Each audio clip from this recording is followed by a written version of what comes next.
திருப்பதியில் எப்போது தரிசனம் செய்வதற்கு கூட்டம் குறைவாக இருக்கும் ஓரிரு மணி நேரங்களில் தரிசனம் செய்யலாம் தெரியுமா?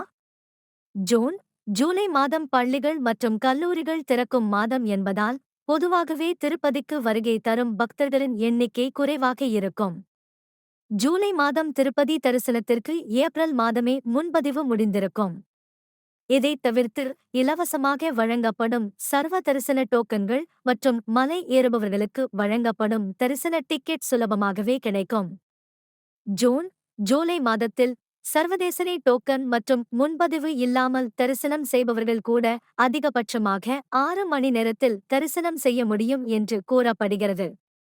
இதேபோல அக்டோபர் 2ஆம் பாதி தொடங்கி நவம்பர் மாதத்திலும் மற்றும் டிசம்பர் மாதம் முதல் 10 நாட்கள் வரை, அதாவது மார்கழி மாதம் தூங்குவதற்கு முன்பு வரை பக்தர்களின் எண்ணிக்கை கணிசமாக குறைந்திருக்கும்.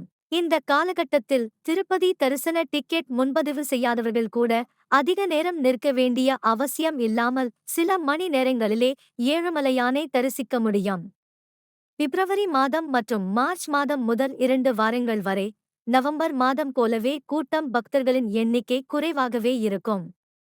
எனவே இந்த மாதங்களில் ஏழுமலையானை தரிசிக்க டோக்கன்களை முன்பதிவு செய்யவில்லை என்றால் கூட நேரடியாக தரிசன டிக்கெட்டை பெற்று நீண்ட நேரம் காத்திருக்காமல் சுலபமாக தரிசிக்கலாம். ஒரு சில பண்டிகை நாட்களில் திருப்பதியில் பெரிய அளவுக்கு பக்தர்கள் வருகை இருக்காது.